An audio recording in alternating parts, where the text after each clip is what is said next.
নিম্নচাপ এবং মৌসুমী অক্ষরেখার জোড়াফল। প্রবল দুর্যোগে বিধ্বস্ত বাংলা।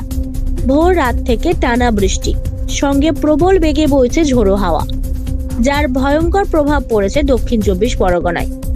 বিশেষ করে কাকদ্বীপ মহকুমার নামখানা সাগর পাথর প্রতিমার পরিস্থিতি খুবই উদ্বেগজনক বলে জানা যাচ্ছে।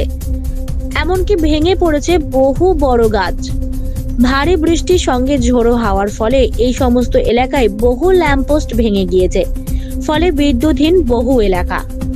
অন্যদিকে বেশ কিছু নিচু জায়গা জলমগ্ন হয়ে পড়েছে বলেও খবর। বিশেষ করে নামখানায় একাধিক বাড়িতে জল ঢুকে গিয়েছে বলেও জানা যাচ্ছে। এমনকি হুগলি নদী উত্তাল একেবারে। এই অবস্থায় বৃষ্টি আরো চললে বড়সড় আরো ক্ষয়ক্ষতির আশঙ্কা করা হচ্ছে। অন্যদিকে দিনভর দুর্যোগের পূর্বাভাস দেওয়া হয়েছে আলিপুর হাওয়া অফিসের তরফে। এই অবস্থায় গঙ্গা জলস্তর বাড়ার আশঙ্কা করা হচ্ছে। জোয়ারের ফলে জলস্তর 5 মিটার পর্যন্ত বৃদ্ধি পেতে পারে বলে আশঙ্কা, যার ফলে লক গেট বন্ধ রাখা হচ্ছে।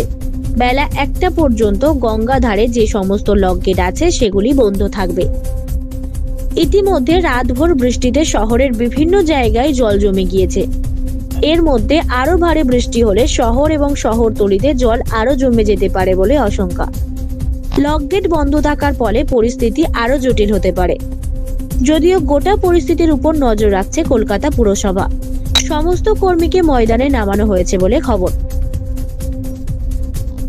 আলিপুর হাওয়া অফিস সূত্রের খবর, গভীর নিম্নচাপ তৈরি হয়েছে, আর তা এই মুহূর্তে কলকাতা থেকে 100 কিলোমিটার দূরে অবস্থান করছে। ক্যানিং থেকে 90 কিমি দূরে রয়েছে, ঘন্টায় 23 কিমি বেগে ধেয়ে আসছে, যার ফলে কলকাতা এবং সংলগ্ন এলাকায় ভারী থেকে অতি ভারী বৃষ্টির সম্ভাবনার কথা বলা হয়েছে। একই সঙ্গে বৃষ্টি হবে উপকূল সংলগ্ন এলাকাতেও। উত্তাল থাকবে সমুদ্র, যার ফলে মৎস্যজীবীদের সমুদ্রে যেতে নিষেধ করা হয়েছে। এমনকি এই মুহূর্তে যারা সমুদ্রে রয়েছেন তাদেরকেও নিরাপদে ফিরে আসার কথা বলা হয়েছে। গোটা পরিস্থিতির উপর নজর রাখা হচ্ছে বলে জানানো হয়েছে। ব্যুরো রিপোর্ট, জেলার বার্তা।